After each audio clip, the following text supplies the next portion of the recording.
Sit back and get ready to have the most fun you ever had with an electronic device. All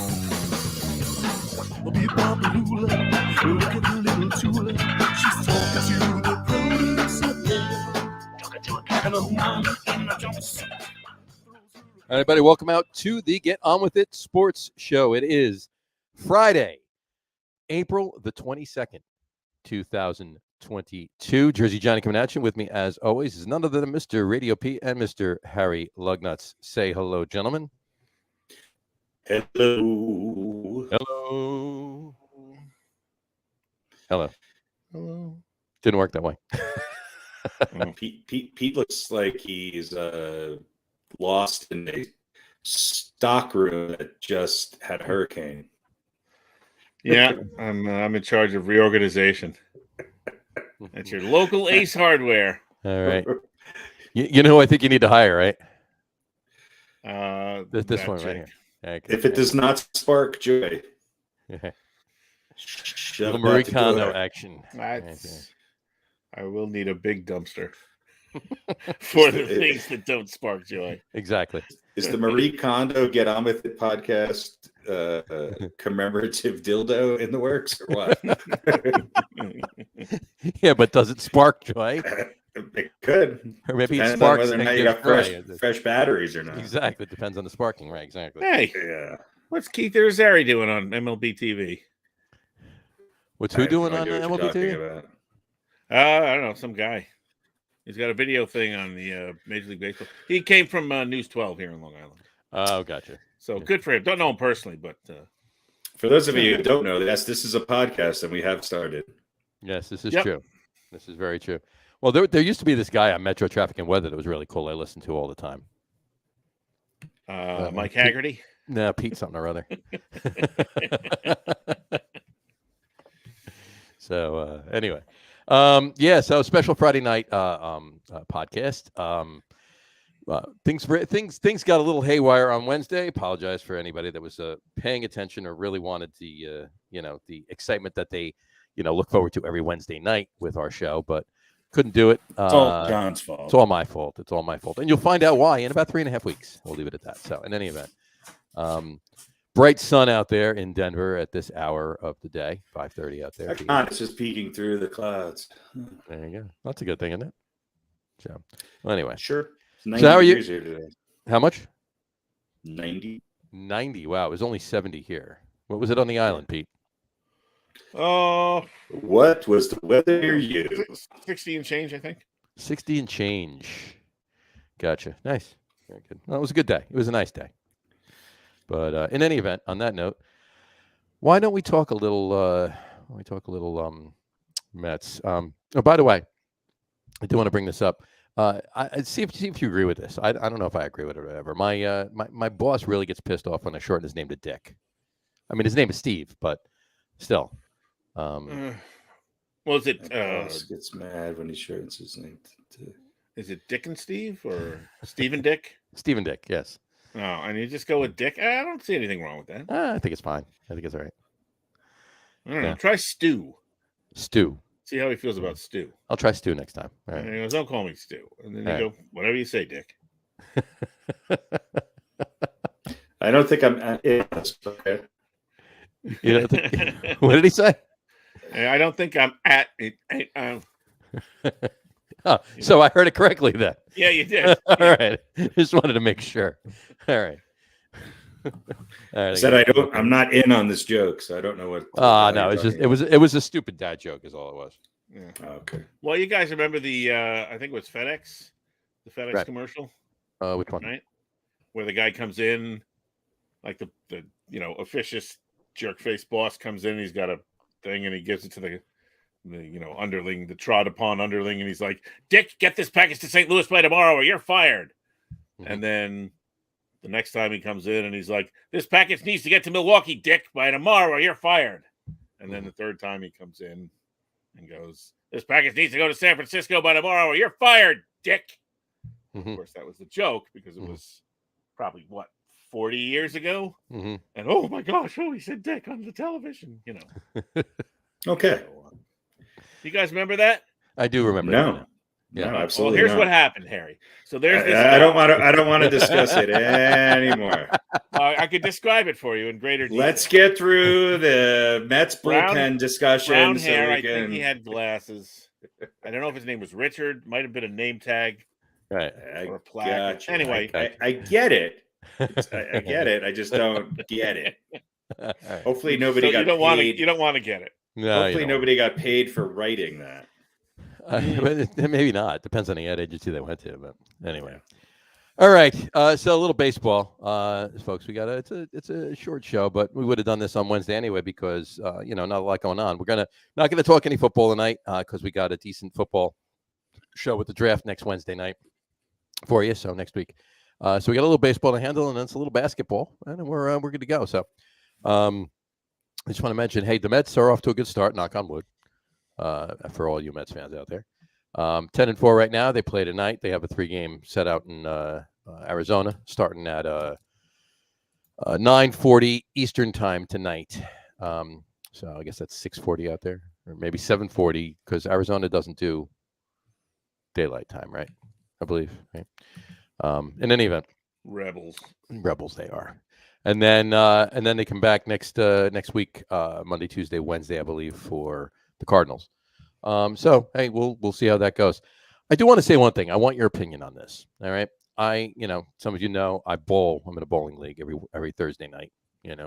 I'm 90 years old, living in the 50s. But in any event, I walk in wearing a Mets jersey. Another one, not this one, but another Mets jersey. I walk in, and as I'm walking in, this woman is walking past me carrying a pitcher of beer. So kudos there. But she's carrying a pitcher of beer, and she looks at me and says, "Wow, well, at least you have the courage to represent your team now. Talk to me in July," she goes. So I Was said, she wearing any baseball paraphernalia? not at all. But I said, let me guess. Yankee fan? She goes, yep. I go, jealous? She just shook her head and walked away. So now I both of you know, obviously, I don't hate the Yankees. I feel obviously Pete feels a little differently, but I don't hate the Yankees. I do. I don't. Lately. That's great. That's a soundbite right there. No, I don't hate the Yankees. But why is it lately that why do Yankee fans, some, not all, I'm not stereotyping Yankee fans because you don't, Harry, and I know many Yankee fans that don't do this, but why do I experience from time to time certain Yankee fans that shit on the Mets? Why is that? What? Because they're named Dick. I don't know. Gotcha. Because there's a lot of you that are really fucking annoying. So yeah, I'm not one of them. Stereotypes exist because they exist. That doesn't mean that everyone is that way, but it means that some people are that way. Right. That's what I'm saying. I'm agreeing with that. You're absolutely right. Why you would never? But the thing is, those they're the squeaky wheels that get the grease. Right. Because the normal, good-hearted, reasonable Yankee fans are not going to come up to you and say anything. So right. if you're a true Yankee you never fan, would have known that woman was a Yankee fan. You don't even care about the Mets. What you care about is the fact that you did fucking nothing in the offseason to help your team. Well, see, that's my point. That's where I'm going with this, right? I could see, and I don't agree with this because I feel the same way, the opposite way, right? If there's, but a Met fan needling a Yankee fan, because they're aggravated, they're jealous, they're pissed off, 27 rings versus 2, the whole 9 yards. But what is it with, why would a Yankee fan shit on a Met fan? It makes no sense to me whatsoever. The only thing they're not the is Red Sox. Right. Yeah. Right. The only thing I could think of is that, in this particular instance, this particular time and place, they're a little jealous of, Steve Cohen basically being the new George Steinbrenner of New York. Steve, I've said this a million times. Steve Cohen is more George Steinbrenner than Hal Steinbrenner is. So, listen, could that be a factor? I don't know. He's got more money. You might have been wearing a Red Sox jersey. You might have been wearing a Toronto jersey. Mm-hmm. You might have been wearing almost any jersey. And maybe there was just vitriol about the current state of the Yankees that she needed to get out. She needed it. You happen to have a baseball jersey on. So maybe if you were wearing trying to think who would. I was going to say Diamondbacks, but there's a little history there. Padres, maybe. Right. If you'd been wearing a Padres jersey, she might have left you alone. But a lot of teams have history with the Yankees, so I think she just she's mad and you happen She's to an be in the asshole. right place. Right. Yeah, exactly. Yeah. Right. She's a stereotype. And the same Harry, token, I could have walked in wearing a Yankees jersey, and she would have looked at me and says, "How pissed off are you with them?" Right. She might have offered you a beer. Right. Let's drink to their demise or whatever. But Right. Harry, you're absolutely right. There are plenty of stereotypical annoying Met fans. Sure. Who Agreed. Honestly have been shit on for years, and every chance they get to lord it over someone, they do Rub it in. Yeah, exactly. And look, I understand that philosophy. It's the surfing philosophy. When you're on the top of the wave, you ride it and you enjoy it, and you're the king of the fucking world. And then, let's say, to use the beer ladies analogy or whatever, come July, you crash onto the reef, and then you crawl up on the beach and lick your wounds. But when you're on top, enjoy it. Now, for some people, that means rubbing it in the Yankee fans' face. For other people, it just means walking around with a bemused smile. And for a lot of Met fans, it's waiting for the other shoe to drop. Well, I mean, we all are, right? And that's I just hope the other shoe doesn't drop for another 30 years. You know what I mean? That's the hard part is because, even when you feel like guilty, you're enjoying it. I hope I don't jinx it. Right. Well, apparently Harry was pissed off at that. Harry's got lousy internet today. Yeah. He's got lousy internet today. So. He looks blurry and he was blurry. He was breaking up. He was freezing. He froze before we even started. He came back on. It wasn't great when he came back on. Now he's gone again. For those of you just listening to the audio podcast, those of you watching, he left because you can see he's not here anymore. So it's just she's got to hang up, and you happen to be a punching bag that was close, so she took a shot. Yeah, and like I said, if I had been wearing a Yankees jersey, she would have. That's when she would have been pissed off at the Yankees, but in a commiserating kind of way. Right. Now, is she in your league, or she's just? No, she was just down the other end of the alley. That was carrying a pitcher of beer? No. Down the other end of the alley. It's a pretty large alley. We only take up the league. We have 16 teams, so we take up 16 lanes. There's 30 lanes, so they have open bowling down the other end. Right. So they leave like 2 or 4 lanes in between, so it's like a buffer, and then they open up the rest of the alley. She was walking down the other way. She was just there for open bowling. She wasn't. Don and I were in a league for a couple of years, a long time ago. So, but all right. So she's not in the league. So exactly. So I didn't know her, and she went back there. She might be a regular. She might be a what night was this? Last night. Thursday night. Last night. Yeah. So she might be a regular Thursday night bowler, or maybe she was just. I've never noticed her before, but then again, I really don't pay attention much to the open bowlers. So make sure you wear a Mets jersey and. I'll definitely have one. Walk around the whole place just to scope it out and see if she's there. Exactly. All right. Harry's having a lot. There he is. Oh, there he is.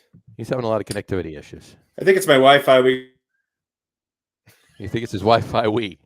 That's his Wi-Fi Wii. That's got to be a video open. Yes.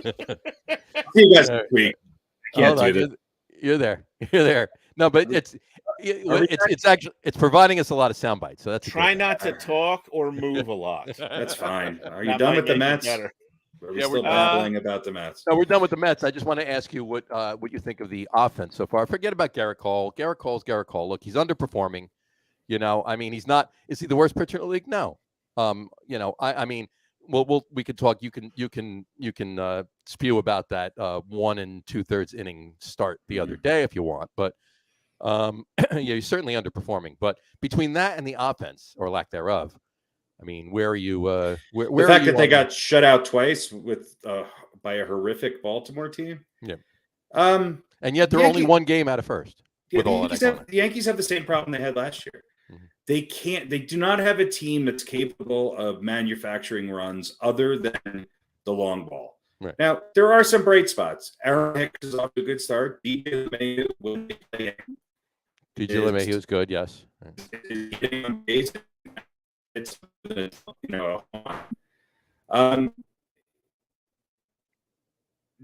the rest of their hitters are feast or famine. Mm-hmm. Judge is having an okay year, but I think the Yankees had 16 strikeouts as a team the other day. 16. That was in the game that Cole was only in there for an inning and 2/3. That was in a game against. It was a bullpen game, basically. Yeah, well, all their games are bullpen games, and that's the other problem. The Yankees pitching, Garrett Cole aside, has been excellent, but their two stars, Garrett Cole and Aroldis Chapman, are shells of themselves. Chapman came in and, in one of these games, and yes, King came in and bailed him out, but he couldn't find the plate. Right. He walked 3 guys in a row. They don't have the starting pitching to look. Severino looks pretty good. Montgomery had a good game the other day. If you're getting 5 innings from pitchers who are giving up 2 or 3 runs, then the Yankees or any team should be able to win. They just don't have it. You could say what you want about Josh Donaldson. He's not the savior of the Yankees. He shouldn't be fucking batting leadoff. Okay. I like some of the role players. I think, Ralph Kiner's great grandson or whatever the hell he is a good shortstop. Is he a world beater? No. Is he going to hit 270? I hope so. He's another, but it's feast or famine. Yeah. Oh, Rizzo's got a lot of home runs. Yeah. Rizzo strikes out and doesn't. The Yankees hitting with runners on base is abysmal. Right. And they don't have a top 30 hitter in their lineup, with the exception of maybe LeMahieu. And look, I'm happy for Hicks. I hope he can continue this. I hope that he can do that. But when you have holes in the bottom of your lineup with names like Joey Gallo, Higashioka, who we knew was going to be a offensive, downgrade even from Gary Sanchez, or at least parallel. They're missing Luke Voigt's production. And yes, when Stanton and Judge and Rizzo hit home runs, the Yankees have a chance. But the fact that they're getting shut out as often as they are just tells you that they are not putting the ball in play. Their on-base percentage is abysmal. Sure. And unless that changes, they're not going to win. They're not going to be able to keep up this bullpen, the workload that they have on this bullpen. So far, the bullpen has been pretty good.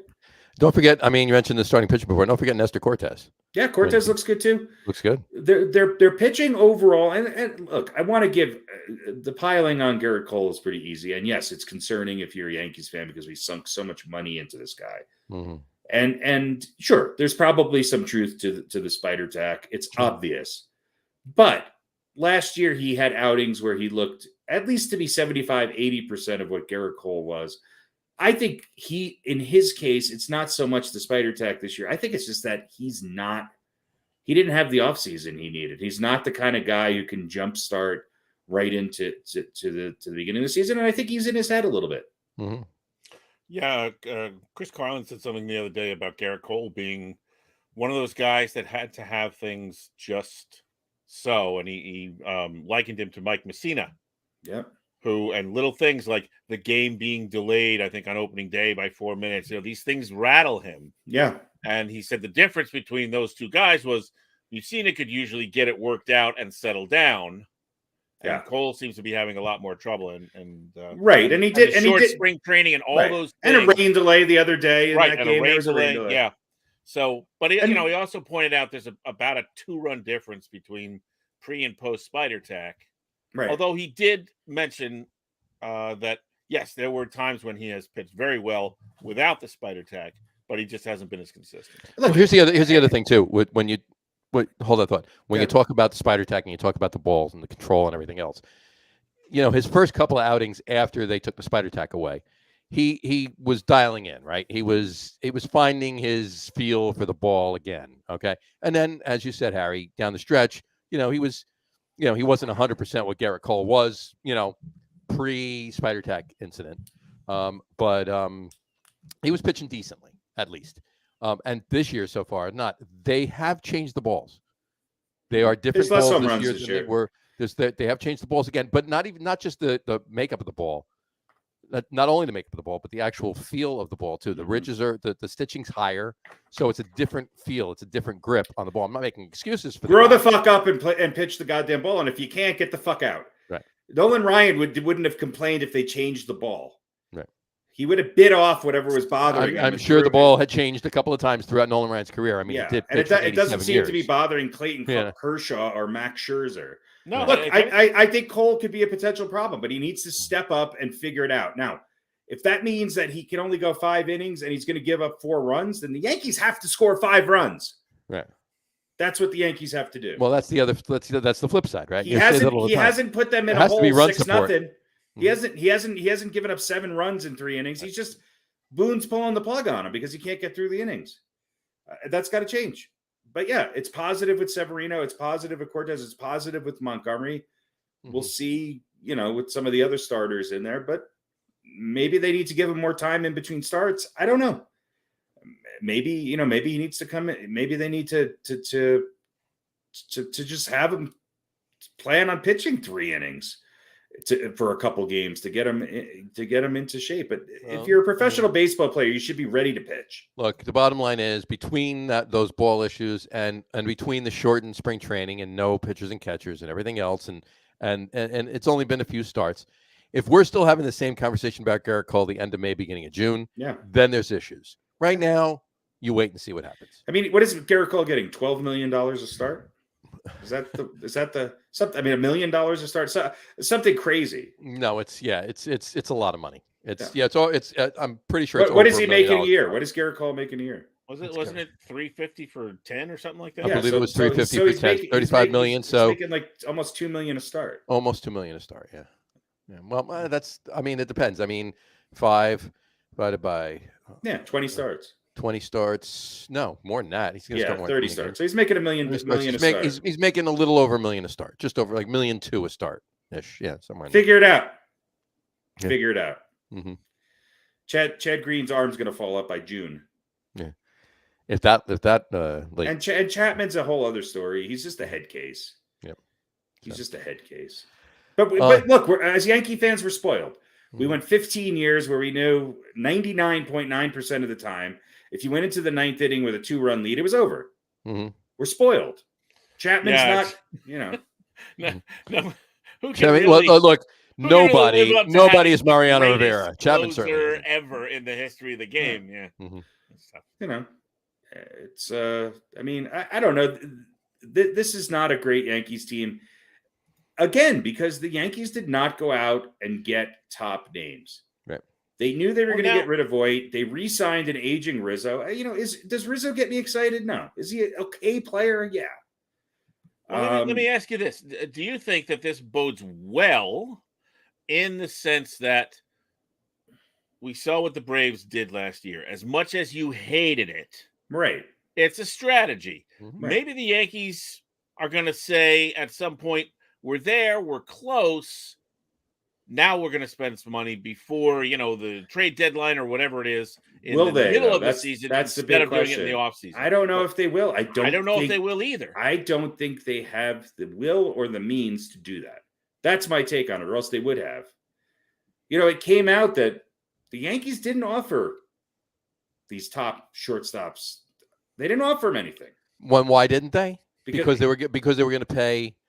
They have to pay Aaron Judge, and then they didn't sign him. And now he's not that he will walk. I'm sure a deal will get done, but he's technically a free agent after the season. So the longer he's in limbo, and the longer that goes on, the worse it is generally for the team. Right. And they weren't going to give top dollar to Trevor Story or Carlos Correa when they knew they had to give a boatload of cash to Aaron Judge after giving a boatload of cash to a guy that's underperforming on the mound.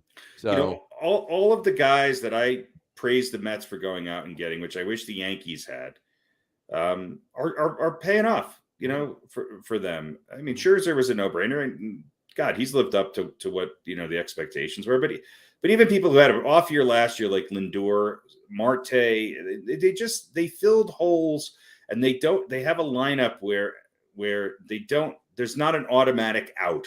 Mm-hmm. It's one, if you're going to get a hit 1 out of every 10 times to the plate, or 1 out of every 10 at bats, mm-hmm. and you're not going to draw walks. That's the other thing that the Yankees used to pride themselves on, working the pitch count. Watching Brett Gardner get up there and have 30 pitch at bats, even if he grounded out after that, what that does at the bottom of the lineup is make that pitcher really work hard to when they get to the top of the lineup. Mm-hmm. And the Yankees aren't listening to me. The Gleyber Torres experiment is over. Get rid of him and put DJ LeMahieu at second base. Well, how many Please. years? All right, let me ask you this: how many years past the end of the Gary Sanchez experiment do you think they went before they got rid of him? Well, 2.5 years. 2.5 years. Okay. Yeah. So when was the official, in your mind, the official end of the Gleyber Torres 2 experiment? years ago. Was it really? Yeah. Even then, they still have 6 months to get rid of him. Well, that's when they should have gotten rid of him, right? But, Right. When they were but when he was you can worth give him something. a year after that for like, well, we can hang on to him. Right. It's not like he's coming back from an injury or it's just that you've created this platooning system that is so absurd that takes your best players and puts them out of position and they don't know where they're going to bat in the lineup and it's doing nothing. Yes, I granted the Yankees are 7-5 or 7-6. They were 7-5. They've played Baltimore already. Okay. Yes, they had a good series against Boston, but you're losing to Detroit and Baltimore.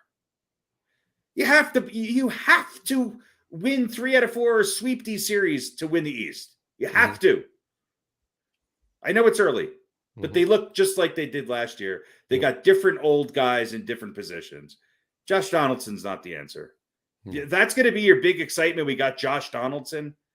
Then that's going to be a 184. Well, it's the flip side of that. You not only got Josh Donaldson, but in getting Josh Donaldson, right, you got rid of Gary Sanchez. I got that. Yeah. So are we going to stick with Higashioka for the rest of? I mean, I don't these are things. see what other choice they have unless they have somebody in Scranton that they're going to. They got to go out and get people. They have to go out and get people. They'll have the young giant, right? Who's the backup guy. Yeah. They're going to hope that he's going to be this year's. Again, defensively, I think they're better, but you're not. You have an ex MVP, an all-star and a World Series champion, and a batting champion and a 3 or 4 time all-star platooning or playing out of their natural positions. Mm-hmm. And you have a third-year shortstop who's actually a good shortstop, and he's hitting better than I thought he would up till now. Hopefully that continues. Right. They have to get the big bats in the lineup, and I think that means the other problem besides Gleyber Torres, worse than Gleyber Torres, is Joey Gallo. Joey Gallo's done. Joey Gallo's horrible. Joey Gallo's horrible. There's a reason he's not in Texas anymore. He cannot hit anything. And he's a decent fielder, but I'd rather have Brett Gardner out there at 55 years old. Because you could use that money to get somebody else. 55. Let me ask you this. Hey, you might see that before the season's over. This is very true. Right? He's not playing for anybody. So here's my question about Gleyber Torres. What do? You trade him for a prospect, a hot, young, defensive shortstop prospect? Mm-hmm. Because, I mean, this is the last year of his contract, right? Mm-hmm. He's not worth anything. Or maybe somebody's going to look at what he did a couple of years and go, well, he could, get him out of New York and maybe he'll be. But you're not going to get somebody who's really a good hitter for him. So do you just bring in a defensive guy and you go, okay, at least that hole is plugged defensively I think and he hits 250 or whatever. I think you got a good shortstop that's a decent hitter. I don't think we need that. I don't think we need to fill that hole. What the Yankees need is they need another starter. They need another top tier starter. Right. Okay. If Gleyber Torres isn't going to bring any of that. No. But I mean, he could be part of that. And I think they need. I think they need another outfielder, or they need to make Stanton learn how to catch a fly ball. Right. Well, I don't think. What did they sign Rizzo? Did they sign Rizzo to a 1-year deal? I think it was a 2-year deal. 2-year deal. I mean, so they're committing themselves. This is the team for the next couple of years. They need more speed. They've gotten a little better on the base paths, but not they need another outfielder and a catcher. 2 years, 32 million. Yeah, Rizzo is a free agent in 24. 2 years, 32 million. Yeah. So Rizzo's going to be their first baseman for the next 2 years. Mm-hmm. This is what we're going to be dealing with for the next 2 years. Is this a team that's going to beat Toronto or Boston or Tampa Bay? They're close. Mm-hmm. They have a lot of good parts on this team, but they just don't have that. They just don't have that spark throughout the lineup. They just go dormant. And yeah, Stanton will hit a home run and then he'll strike out 4 times. So what if you're hitting a home run but leaving 7 guys on base? What's the net there? Yeah. And listen, it's got to be difficult to hit when you're shifting all over the infield. Yeah. Exactly. I mean, it's because you're hitting thinking a baseball is the hardest thing to do. And if you have to go out every night, like every day you go to the ballpark and you're not sure where you're going to play, that's got to be in your head, Absolutely. And then you're in a position, obviously, you're more comfortable here than there. Well, you're going to be over here for the next couple of nights. Right. Shit.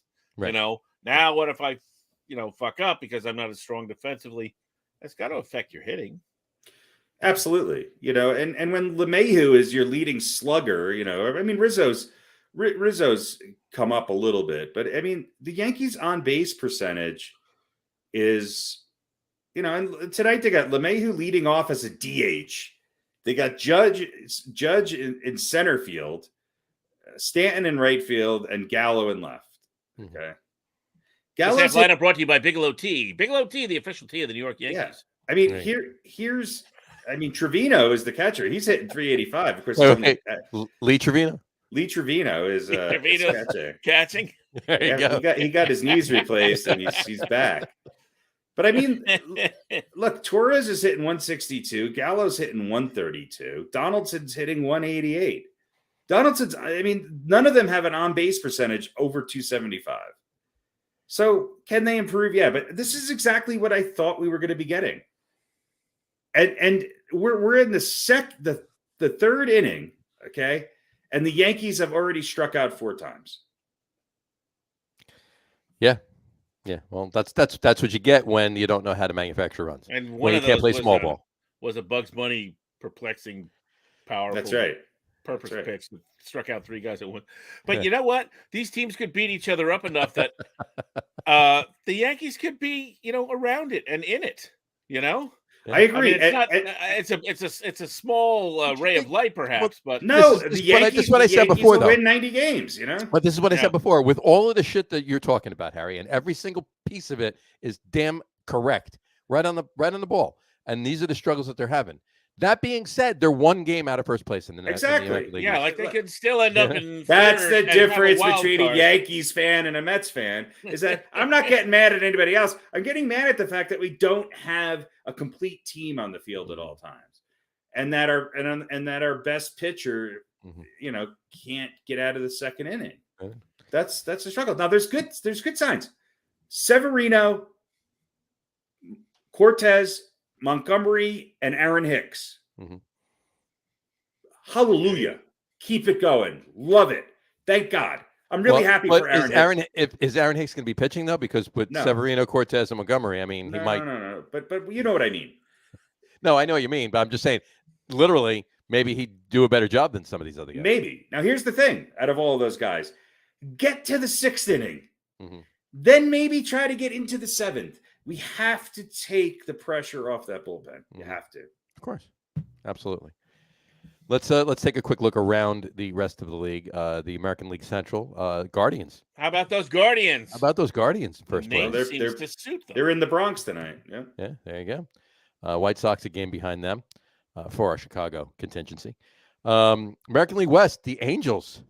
Wow. Who'd have thought? Who'd have thunk it? And the Astros down in 4th place there. Granted, they're only a game and a half out of first, but did you see that, by the way, yesterday? A lot of parodies so far. I forget who it was. Ohtani was on the mound, I believe it was, and I forget the batter's name for the Astros. And he tried to bunt his way on because Ohtani had a perfect game going. I guess it was in the 6th, the 7th, and he tried to bunt his way on. And the game was in Houston. The Houston fans booed him for doing that to Ohtani. And he didn't. No, he didn't get it anyway. He didn't get it anyway, and then Ohtani blew the perfect game on the next pitch, the next batter anyway after that. But yeah, the whole Astros crowd actually booed their own guy because of what he did to Ohtani. Yeah, Ohtani's listen, I'm interested. a little tired of Ohtani. But by the way, DJ LeMahieu draws a walk and Aaron Judge hits a home run. So there we go. Yankees lose 3-2. Yeah, I mean, this is how you manufacture runs. This is how you take advantage of people giving up walks. Right. Anyway, right. No, absolutely. But manufacturing is put the ball in play and get a single or a double, and then keep the carousel going. And then that's the one. And if you get a home run, you get a home run. But it's not like Aaron Judge got it. Maybe he did. Maybe he got a fat pitch. Maybe he got a huge friggin' meatball right over the plate that one of us could have hit out. Right. So, fine, take advantage of that. It's the ones that they're swinging at, trying to make a home run out of what couldn't be any more than a seeing eye single. And, I love Aaron Judge. I think he's a great guy. The fact that he didn't sign tells me that he might be wanting out. Mm-hmm. And you know what? Is Aaron Judge a top 10 player in Major League Baseball? No. Top 20. I'll say he's top 20. Yeah, he's top 20, but he's going to want top 5 money. Right. And there's only one team that's going to give him top 5 money, even though he's a top 20 player. Right. And he doesn't have to go far. And that's the Dodgers. Well, Dodgers or the Mets, the same team. Yeah, I mean, if he goes to the Mets, great. I mean, I don't care. I don't need Aaron Judge to be on the Mets. I'm not going to say it would be a bad thing, but I don't need him to be. If he's going to sit there, because first thing Buck's going to do is stop swinging for the fences. Yeah. Hit the ball. And I'd be more concerned about him breaking down. I and that's another thing too. I don't think Buck's going to want him. I don't think they're. I hope the Yankees and him could come to an agreement because he's probably the most beloved Yankee since Jeter. Sure. He's a good player. He's a good player. It's just he's 6'8" and injury prone. Right. So let's look at the rest of the league really quick. NL Central for our Chicago contingency. Obviously, the Cubs in third. Cardinals. We had somebody call in once from Chicago. Oh no, a couple times. Yeah, I know. But we serve our listeners. Oh, by the way, just, how long before Texas decides to blow it up? They're 3-9. They made some big moves on the offseason. Yeah, they did. In the offseason. Well, again, they need pitching. I mean, they got John Gray, but Texas is going to be okay. Yeah, they'll work their way back in.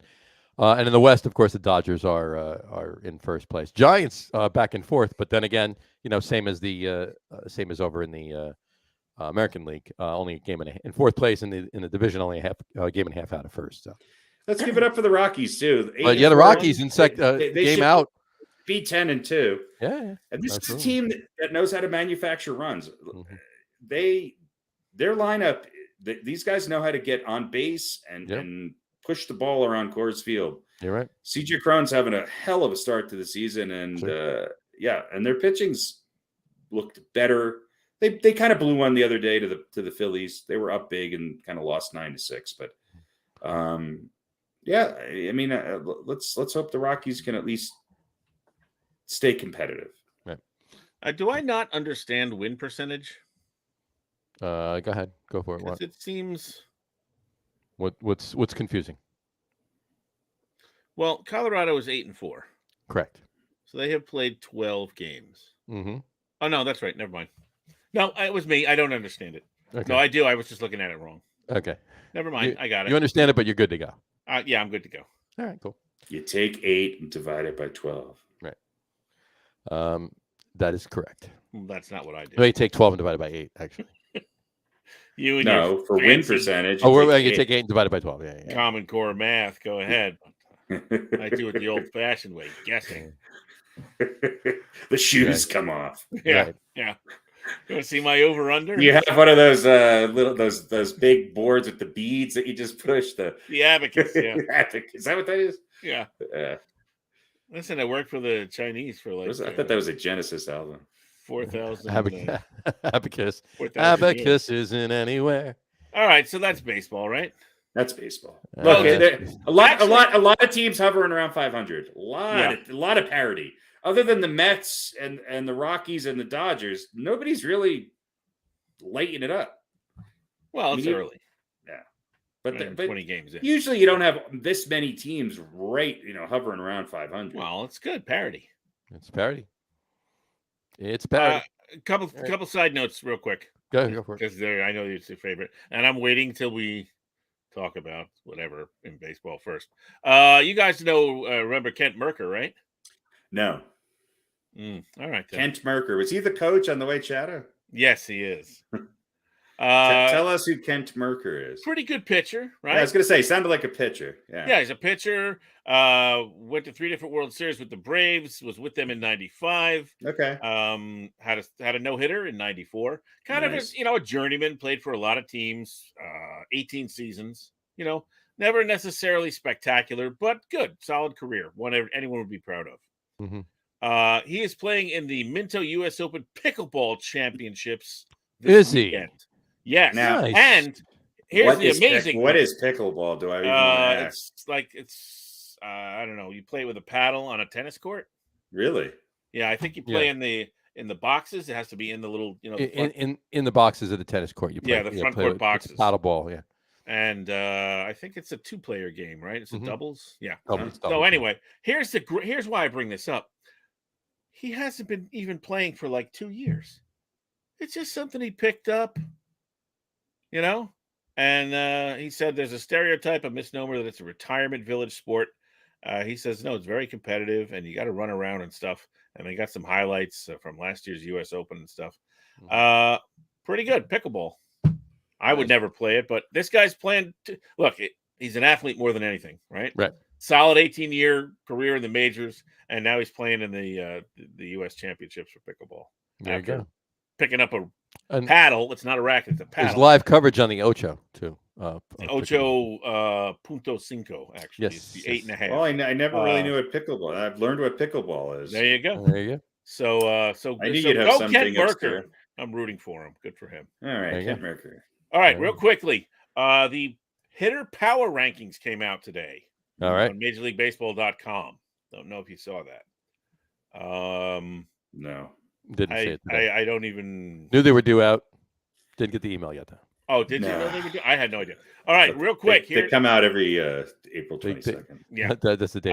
Run it down Earth Day, every Earth Day. Happy Earth Day, by the way. You want to go 10-1? Let's go 10. Yeah, it's 10-1's good. All right. Number 10, Stephen Kwan, left fielder for the Guardians. Mm-hmm. That's all I'm going to say. I'm not going to give you any numbers. That's fine. Number 9, Wander Franco, shortstop for the Rays. Wanda? Wanda Franco? I wonder. Wanda Franco. Wonder. I didn't know she was on the team. Number 8, G-Man Choi, also with the Rays. Yep. Fan favorite, even if you're not a Rays fan. Oh, yeah, G-Man Choi's good. No, the Rays have a good lineup. Owen Miller, infielder for the Guardians. That's 2 Guardians. 2 Guardians, 2 Rays. Rays. There you go. Number 6, Juan Soto. Shocker. For the Nationals, yeah. Number 5. Mm-hmm. Who's everybody's favorite player right now? His name Shohei rhymes Ohtani? with Daddy. What rhymes with Daddy? Well, his nickname rhymes with Daddy. It starts with a V. Vladdy. Vladdy. Guerrero, number 5. Another guy you got to love. Matt Olson for the Braves, right? Sure. Thank you. That was a good pickup. Enjoy your time in California. We don't need you. Yeah. Number 3, Seiya Suzuki for the Cubs, who is the next Ohtani, only without the pitching. Exactly. That's for you, Eric, because I know you love it. I can stop talking about Ohtani and start talking about Suzuki if you'd like. You do that? Why not? And he plays for the Cubs for our Chicago guy. There you go. Whose name we don't know. Let's drop to Chicago. Number 2. We got to. Jose Ramirez of the Guardians. Yeah. 3 of them. Mm-hmm. And number 1, Nolan Arenado of the Cardinals. Mm-hmm. Now, I don't know if these come out weekly or whatever. They come out monthly. Panel of MLB voters will periodically cast their ballots for the best bats of the moment. And I don't know. If I remember that this even exists in a couple of weeks, I'll check and see if a new one comes out. And we'll see how it goes. No Yankees, no Mets. No. Yeah. It's kind of a stat that I'm not sure means a ton, but yeah, no, it's a kind of a fun thing. I'm not even sure if it's just a vote, I guess.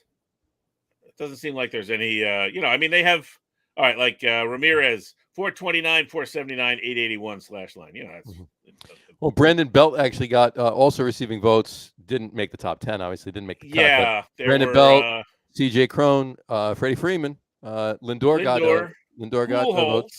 Pujols, Corey Seager, of the aforementioned Rangers, Spencer Torkelson. Yeah, and perennial also ran Mike Trout. Mike Trout, yeah, exactly. So there you go. Who will probably not appear on the show now. Probably not. Can I just say one thing on baseball too? Please do. How good is the front office of the Oakland A's? Yeah. I mean, if there is a team that I'm jealous of, look, Mr. Steinbrenner Jr. or whatever, third, or whatever the fuck you are, or whoever the goddamn GM of the Yankees is, just all roads lead to Oakland. The Yankees should have got Matt Olson instead of Rizzo. That's who they should have gotten. That would have been the old Yankees. They wouldn't have been. They would have had Matt Olson on their team. And I'll tell you what, if you want a catcher, Sean Murphy for the A's is looking pretty good. They lose everybody every year. They lose their top players, and they bounce back and they continue to win games. And doesn't it seem like there's a right because they're big with the sabermetrics, right? Right. Don't you think there's a book of how to that all they have to do doesn't matter really who the GM is, right? There was a movie about it 12 years ago. Right, exactly. He just opens up to page 3 and he goes, "Oh, that's what you do." I actually think it's more than that. They're into the sabermetrics and they do use that to their advantage, but they have a talent for finding talent, growing that talent, and knowing what a team needs and a balance of offense and defense to win games. That's what they need. They don't have anybody that jumps off their roster as a big time all-star. They don't have the big names, but they have 9 guys in that lineup who know how to get on base. And look, I'm just forever impressed with that organization. I actually kind of wish that they would be able to have enough to sort of keep some of these guys and maybe add, and get the next Max Scherzer deal over there. Just let's see them win a championship. God, they're good. And the National League West is going to be. We knew it was going to be good. It's going to be that good. It's going to be that good. Because the Padres are playing better than they were. Exactly. All right. Let's do the quiz. We'll wrap up baseball. Let's do it. All right. Get your pens and your papers out. Pens and papers. Ready to go? All right. Keeping with the pitchers theme, we're going back again. We're moving back to the 90s, 1990 to 2000. 90s pitchers. 90s pitchers. Ooh, I can't wait until we get to the 70s and Bert Blyleven. Was that Bert Blyleven's on? I think I remember less about the 90s than any other thing. I got a feeling once I tell you the name. Well, I think Randy Johnson's name will be on there. Well, Randy Johnson was on Randy Johnson was on last week. He was on the. So he can't be on both. Huh? No, I didn't. I just changed it up. Why put him on both? All right. Give a couple other guys a chance. There's more than 6 pitchers per decade. We can pick different ones. Sure. It's not a top 10 list by any means. It's just pick your 4 favorites out of these 6 that I give you, kind of thing. So MLB pitchers in the 90s, 1990 through 2000. Here we go. Solid, intelligent reasoning be damned. Absolutely. 4 got to stay, 2 got to go. You tell me what you got. Here we go. Write these down. Greg Maddux. I'm going to put the G so I don't get him confused with Mike. There you go. The Rocket. Raheem Ismail? Roger Clemens. Oh. I mean, I think you got 1 and 2 right there. There you go. Tom Glavine. Maybe number. Tom Glavine. 4 or 5. All right. Moose. Mike Mussina. Oh, okay. Yes. I thought you meant Bullwinkle. Not Bullwinkle, no. He had a nasty cutter, though. Squirrel. No. No, Mike Mussina. Al Leiter. And Kevin Appier. Kevin Appier. That was a good one. I thought you were going to go with like Doug Drabeck. I was thinking about it. So, Greg Maddux. I said Mike Maddux. Greg Maddux, Roger Clemens, Tom Glavine, Mike Mussina, Al Leiter, and Kevin Appier. What 4 are you keeping? Radio Pete, start us out, please. Who was it was Maddox, Clemens, Glavin, Messina, Leiter, and Apier. Leiter. Yeah. As opposed to his brother Heavier. Apier's a guy I used to pitch in pick in the late in the draft for the video game. Okay. So there's something about, I think it was mostly for stamina though, but I think it was a decent pitcher. He was very good. But I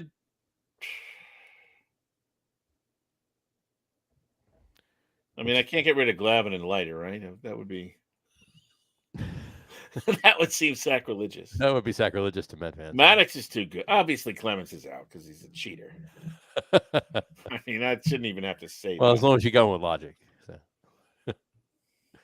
I don't know. I'm going to get rid of Al Leiter because I don't like his face. Plus, he doesn't deserve to be at the top. So, keeping Maddox, Glavin, Messina. I'll tell you what, he's good. He's good in the mornings on MLB Network. He's great in the mornings. All right. But I would say he's like maybe top 30 of the 90s, not top 6. Well, you know, I know top 4. I mean, because we're picking 4, right? We're picking 4, right? Yeah, keep it the 4 that you want. So, Pete, you're going with Greg Maddox, Tom Glavin, Mike Messina, and Kevin Apier. Right? Yep. All right, Harry. Well, since Charles Nagy isn't on this list, I'm going to go with Maddox, Clemens, Glavin, and Messina. I mean, that's just tough. You can't beat that. Kevin Apier would be my next. You know, Al Leiter was a good pitcher, but a little inconsistent and definitely not anywhere close to those other guys. Didn't he have a no-hitter with the Yankees after? Probably. No. I don't think so. I don't think you're thinking David Cohn left the Mets and went to the Yankees. And I thought Leiter didn't go to the Yankees. And Cohn went to the Yankees. He didn't have a no-hitter, though. Right. Oh, I thought he had like a one-hitter or something. Yeah. Seems like every pitcher that left the Mets and went to the Yankees gets a no-hitter. Had a no-hitter, right? Yeah. I mean, Smoltz would be another one that I would consider on this list. Right. Cohn would be another one. I think Messina is slightly ahead of Cohn. Mm-hmm. But yeah, I might put Smoltz a little bit ahead of Glavin.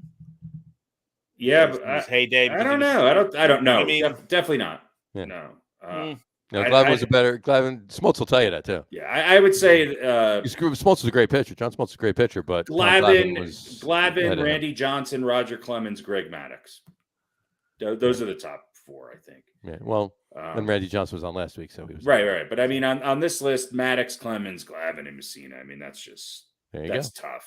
Those are some of the best pitchers to ever. Oh yeah, I mean, you could. I mean, if you have these 4, then you wouldn't care if Garrett Cole was your 5th starter because. Well, look, you see the Messina Cole comparison. The Messina Cole comparison is interesting because Mike Messina didn't necessarily have his Baltimore numbers when he came to the Yankees, but what he became very Andy Pettitte like, whereas that he was consistent and dependable and won games, and the Yankees were able to score more than 2 runs.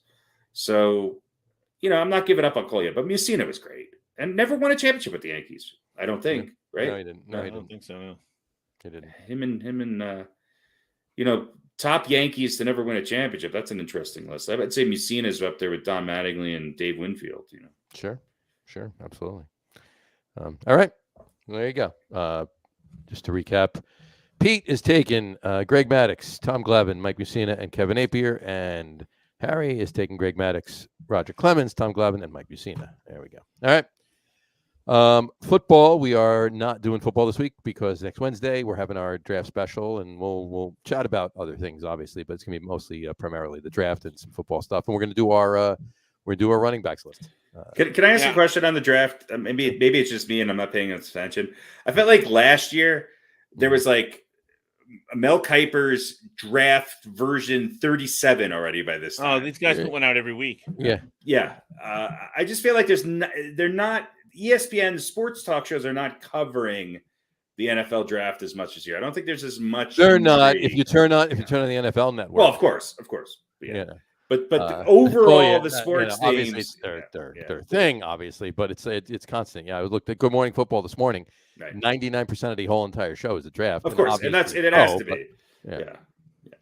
So there you go. Just the one thing I don't think we mentioned last week, which was sort of a story, and was the passing of Dwayne Haskins.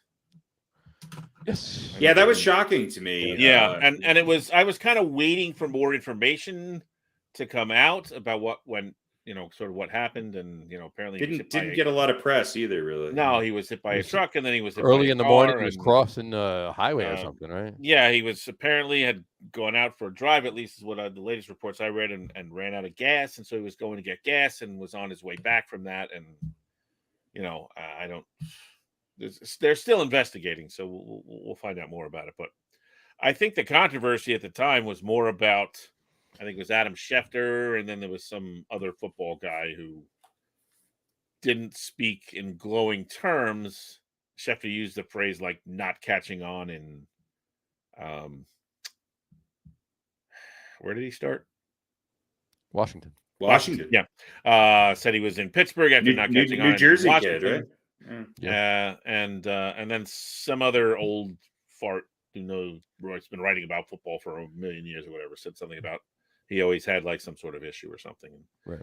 People jumped all over them, don't speak ill of the dead and all that. But that seemed to be, getting more press than actually what happened. But right. He did sort of fade very quickly. Hell of a college career. Obviously won a national championship. Sad. I mean, a young guy and probably had a chance to make it back. Yeah, I think he's one of those. He was in college for a long time. He was a little older coming out of college, if I'm not mistaken. But just sad overall. I mean, you don't want to see that happen to anybody, especially somebody so young. Yeah, it's ridiculous. So anyway, like I said, still being investigated, but haven't heard anything about like he wasn't having some sort of mental attack or drugs, or nothing like that. There's no issues, nothing, I hate no to underlying suspicion. Right. I hate to admit that's exactly where my mind went. Like, he was out running with no shoes on the highway, because of drugs or something. But apparently that is not the case. I'm glad to hear that, but hopefully we'll get a little more on the story as it develops. But I just know we didn't mention it. I just want to mention him. This just in too, not to change the subject too sharply, but Joey Gallo now hitting 128. Joey Gallo, 128. 128. Joey Gallo. Up or down? Maybe they should trade him down. in for. Maybe you should make a trade and get Joey Callow instead. Not Gallo. Well, it's 2-1 now. Frida Yankees have 2 runs on 1 hit. Yeah. Well, they manufactured it. Yep. Guess what that 1 hit was? There's a home run. There you go. All right. So let's move on to a little basketball. How's that? Yeah. Tell you what, man, this has been a great start to these NBA playoffs. I mean, these games have been fun to watch. Mm-hmm. Minnesota, tough. Yeah. Who'd have thunk it? I mean, they blew it last night. I think Karl Anthony Towns is having a little bit of a mental breakdown, but he's really struggling. Memphis, that was 26 points. They were down by 19 going into the fourth quarter, came back to win that game, going away. Yeah, there have been a couple instances where the better team came back from being down. I think it was game 1 of Miami-Atlanta. Yeah. I think Atlanta was up big, and Miami just sort of kept chipping away. Memphis and Minnesota.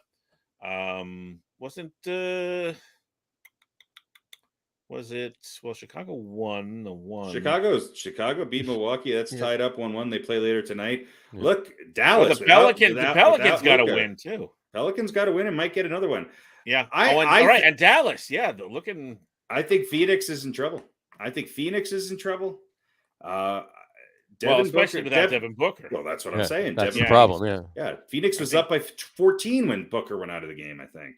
Yeah. So they are in trouble. Yeah, yesterday I think they said 2 to 3 weeks.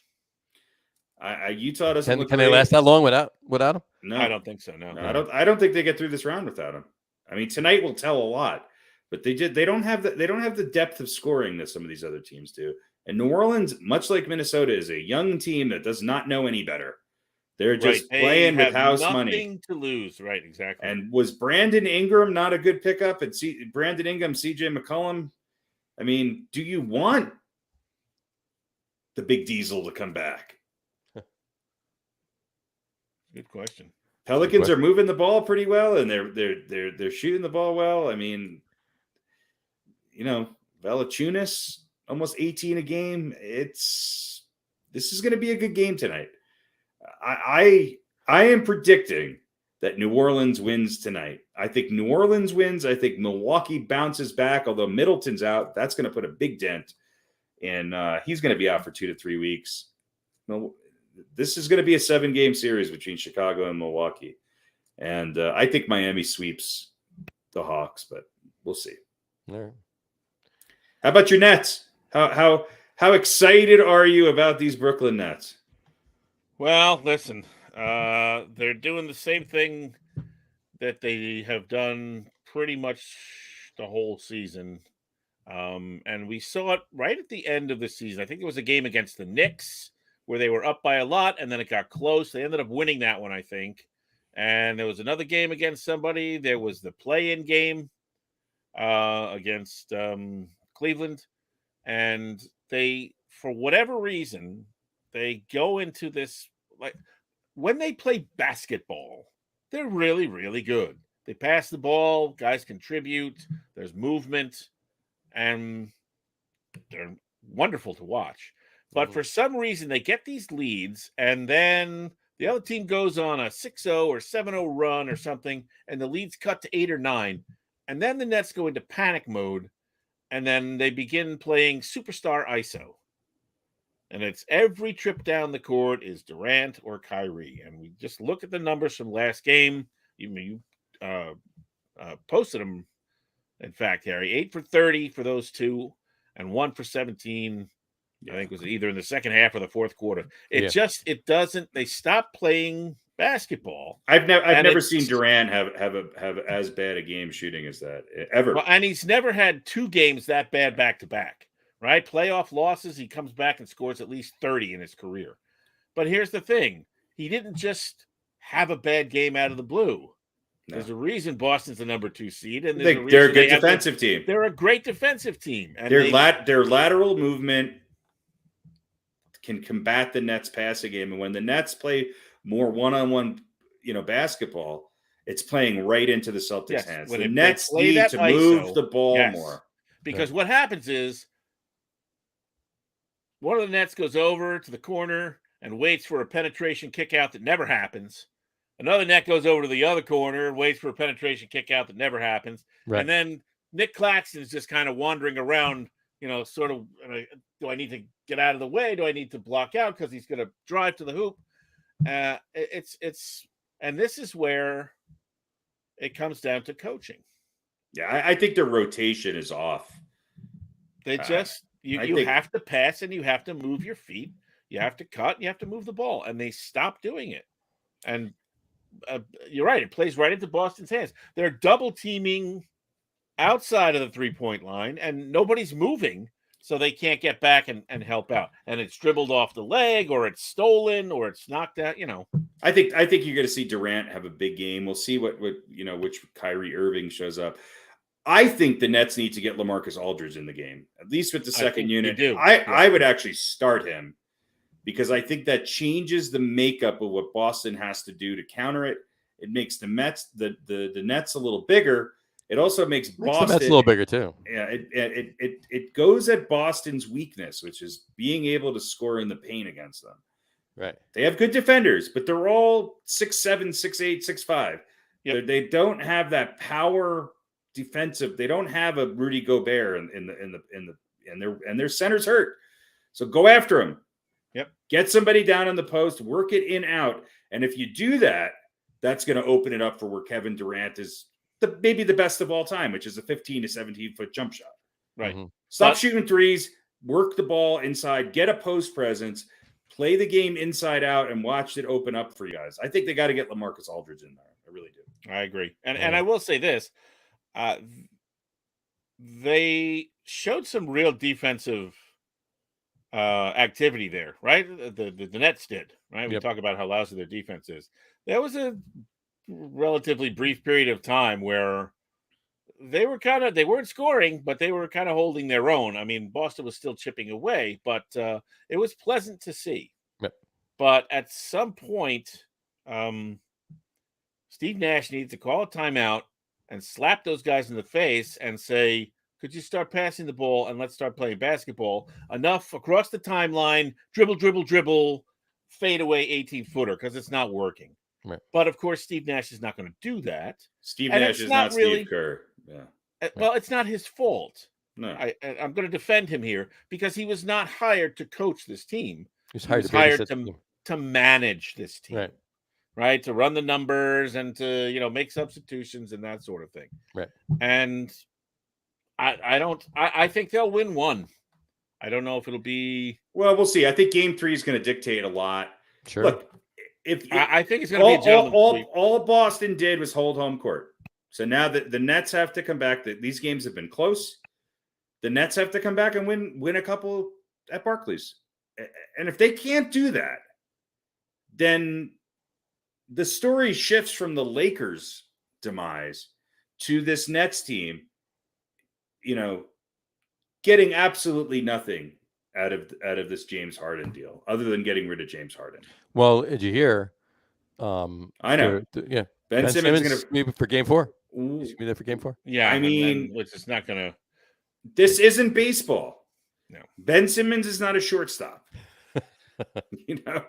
This isn't probably help football. him. He's not a free safety. It'll probably help him defensively more than offensively. Well, absolutely. He's one of the best defensive players in the NBA. But listen, I don't think the deal they made to get rid of Harden was a bad deal. This is a pretty well put together team. They're just not executing. Right. It's like saying, you had DiMaggio, Garrick, and Mantle, and you got rid of Mantle. So are you still good? Yes, but you're not as good as. That's true. And you got Ralph Kiner for Mantle. I mean, pretty good. But you had Mantle, but he didn't want to play. Well, right, because he was. Yeah, but those post-game interviews are much better than. Right. Yeah. I mean, that was the problem with Harden, right? Because remember when Harden came. No, I get it. You had to get rid of him. He wanted out. We had to. So Harden's problem was with Kyrie. Right, exactly. Mm-hmm. And you had to get rid of him. Kyrie's a lot. He's a lot to manage. He's that hot chick who's such a pain in the ass to deal with that nobody wants to date her. But Harden's problem was with Kyrie, but apparently the Nets problem, one of the Nets problems in Boston, in the Boston Garden, is Kyrie too. But that's besides the point. Right. Yeah. Look, Kyrie had one great game, one shitty game. It's Ramadan. He's fasting. He's eating bananas once the sun goes down. He's shooting, 3 of 14. He had a bad game. Him and Durant had a bad game at the same time, and that has very rarely happened. Right. Yeah. I think look, I don't think the Nets win the series. No. Well, but I think they can. But let me tell you one other thing that is also very rare is they rarely have a really great game at the same time. Right. It's usually one or the other. If they win, yeah, that's true. That's true. Although Durant does things that don't show up in the stat sheet. The things that Kyrie does that don't show up in the stat sheet is that he's the stat sheet's even worse than that. Yeah, is that he's a defensive liability, especially against this Boston team, and he turns the ball over a lot. Now Durant had a lot of turnovers as well. That's the one thing you don't usually see. You don't usually see both of them.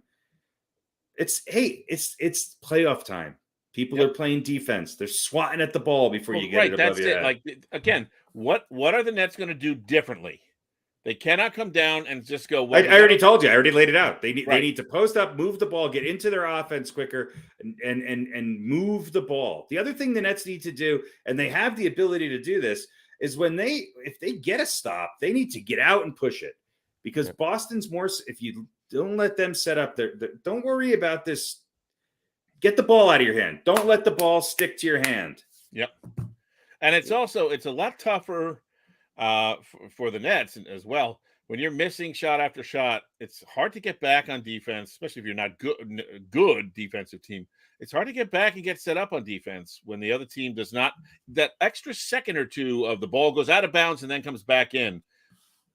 Possession after possession after possession, you don't have that. You end up floundering around and scrambling back on defense. Yeah, and they're not good enough to do that to begin with. Kyrie needs to be less Allen Iverson and more Clyde Frazier this next game.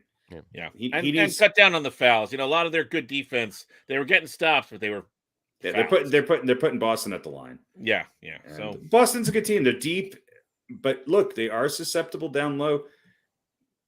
Make them work for it. Let the old guys bang it out down there. You know, it's and at least get the ball moving a little bit. I would start LaMarcus Aldridge. I know that sounds crazy, but I would do it. I'd start LaMarcus Aldridge. I think did he have an ankle thing or something? I don't know. I think they said he's ready to go. Yeah. I don't know. I looked it up the other day, but I don't remember what it said. But yeah, they have to do something different. Yep. And look, all these, the talent is just not enough. Embiid and Harden, they get coached in Philly. Golden State, when it was the Splash Brothers, right, and Klay Thompson, when Durant was still there, they got coached. They didn't just do it themselves. The Nets, they don't have. I really like Steve Nash, but he's just not the right guy. He's not Doc Rivers. He's not. No. Look, and look, Philly looks good. That was a huge comeback the other night. Big time shot for Embiid. Good for him. This Philly team looks destined to make it to the NBA, to the Eastern Conference Finals. I don't know. I don't know who's the favorite in the East, but Philly looks like they're having their way right now. And if it is the Heat, it can Bam Adebayo, cover Embiid. Let's take a look at what we said last week. Last Wednesday, Sure. we did our. Let's all change our minds then. We did our pick, so we can. Well, obviously, Toronto's not winning. You can adjust here. Yes. Okay. So I'm wrong about that. We all said everybody. We all picked the play-in correctly. So Atlanta was in, New Orleans. But we said 1 versus 8. Obviously, Miami, Atlanta, Miami. It was Miami and Atlanta combined, so Miami. Mylanta. That's actually Mylanta. That's the one I was searching for. So we all said Miami. So we all seem to be on par with that one. Brooklyn, Boston. Pete and I both said Boston. Harry said Brooklyn. I'm gonna look. I'm gonna give it one more game. I just think. Well, I think they can come back from 2-0. I mean, they go down 3-0. It's a different story. Boston's looking pretty good. I'm not going to change though. I stuck with it. I'm not, listen, I'm. It's hard to win 4 out of 5. Yeah. Boston's a really good team, and it's hard to win 4 out of 5. Even the Nets, but it's possible. Sure. But you're right. If they win the next 2, well, then now it's 2 out of 3. I mean, you still have to win. 4 out of 5 but overall, it's not. But the series gets shorter. Right. Exactly. What's their win percentage though, Pete? If they win, 11. 11. So, all right. We all 8, three of 4 us. is 12, so it's 750. That's right. All three of us agree that Milwaukee will beat Chicago, and the series is tied 1-1. So look, Chris Middleton going down is going to be tough. DeMar DeRozan had a hell of a game the other day. Yeah. I think you're going to see Giannis step it up. I think, but they got to go back to Chicago, right? Or they go to Chicago. This is going to be a tougher series. Milwaukee's in trouble a little bit, but Giannis seems to be able to pick it up when Holiday or Middleton are out. He's a beast to stop. I don't know if Chicago really has anybody who can stop him completely. Right. Chicago's tough matchup. Milwaukee should win this. Mm-hmm. Champs got to figure out a way to win, but I would not be surprised if this went the distance and to give Chicago a puncher's chance, especially with Middleton out. Middleton's a tough loss. Tough loss. Yeah. And Harry, you and I both picked the Sixers to beat Toronto. Pete, however, picked Toronto to beat the Sixers. Yeah. So go Raptors. Well, they could. Yeah. Look, Toronto's a good team. Philly's just, they got to win 4 straight. Toronto had game 3-1. Tomorrow. If it goes 2-1 with another game in Toronto, it's different than 3-0. Right. It's going to be hard to come back from 3-0. I think this is Philly's year to advance, and they're going to be tough. So over to the West, all 4 of us picked the Suns. Yeah, well, they had Devin Booker. What a shock! I still think they're going to win. I don't think. I think they're. I think New Orleans. You're right. They're playing with house money. They have nothing to lose, but they're kind of young and Who's going to score inexperienced- for Phoenix? Who's going to score inexperienced for Phoenix? playoff wise, and they can end up kind of getting the chokes. You know, DeAndre Ayton has kind of disappeared. He needs to show up because they're not super deep when it comes to scoring from the outside. The difference between Milwaukee losing Middleton is that he's their second best player. Mm-hmm. The Suns losing Booker is that, you know, he's their best player and their top scorer and an MVP candidate. Right. And look, they're a good team. They won a lot of games. This is going to be a test. They should be able to get past the 8 seed, right? Even without Devin Booker. Mm-hmm. It's not going to be easy if they do. That's all I'm going to say. You're right. All right. We all agree that Memphis will beat Minnesota. That was like a tough for a while there. A big comeback for Memphis. Was that last night? Yeah. Man. Yep. Yeah. This Minnesota team, though. It was a Just big comeback. scrappy. This is no longer Karl Anthony Towns' team. No. It's not at all. No. All three of us picked gunshot wound to beat Denver. I'm sorry, GSW. Golden State Warriors. So, Well, I look at the abbreviation GSW. It's like Golden State's playing great ball, and their team defense is second to none. Yeah, look. Yeah, what did Jokic have? 38 and 18 last night with like 6 assists. And he's doing everything he can. And it's just he's not getting any calls. Nope. I'm not. Look, it's just he doesn't get them. He got thrown out of that game, which he shouldn't have. They just don't have anything else. No offense to Will Barton and Monty Harris, but the Nuggets just don't have the roster to compete with this. They don't. Old City. And let me tell you something. Jordan Poole may be when it's all said and done, he may be the MVP of these playoffs. Yeah, if he continues to step up with Poole, Curry, and Thompson now playing well. This team's peaking at the right time. Yep. Agreed. Without Devin Booker, if they get to play Phoenix without Devin Booker, Golden State's beating Phoenix. Yeah. And I'll just say one other thing about Minnesota. Imagine if Towns does start to play well. That could be real trouble for Memphis. I don't think they'll win, but you know, Minnesota had them. Minnesota should be up 2-1. Yeah. Well, here's that could be a though. really brutal 7-game series. How many weeks is Booker going to be out? 2 to 3. 2 to 3. 2 to 3. Okay, so I mean, it's possible. Definitely this series. Look, if they're you know, if they get there, if they move forward without him and you know and keep moving forward, by the time they play Golden State, Booker will be back because it's not going to be the next series no matter what. Yeah, if the Suns win, they're going to either be playing Dallas, Utah, or obviously not Denver, but or Minnesota or Minnesota. If Memphis wins, then they're playing. You know, they're playing Golden State. So Golden State. The Suns will play the lowest seed. Yeah. So So there's teams that they'll because Golden State was 3. Golden State's the third. Yeah, I mean, seed, at this so point, it's going to be it'll be in the semifinals. It'll be in the conference finals. If the Suns play the Warriors, it'll be in the conference finals. That's it. So Booker will be back is my point. So right. They're not going to. So are we thinking Golden State is the favorite to win the West right now? With Booker out? If Booker's only going to be out 2 to 3 weeks, is Golden State better than Memphis? I don't know. They might be right now.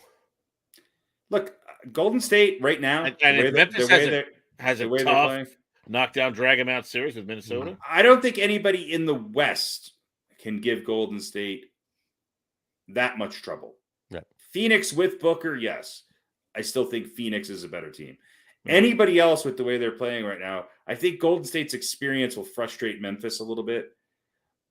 It's the East where I think Golden State has a tough time. But yeah, I think with Booker out, Golden State becomes the favorite. Well, we'll see what happens if Booker's back. And if Booker's back in 2 weeks, then I mean, a Golden State, Phoenix, Yeah. Milwaukee, Philly finals would be interesting. pretty fun. Yeah, absolutely. And on that note, though, all three of us picked the Jazz to beat Mavericks. Yeah, and look, Mavericks up 2-1. Doncic hasn't even hit the floor yet. Doncic, yeah. The Jazz, the first game, the Jazz look great. Their team defense, Rudy Gobert is just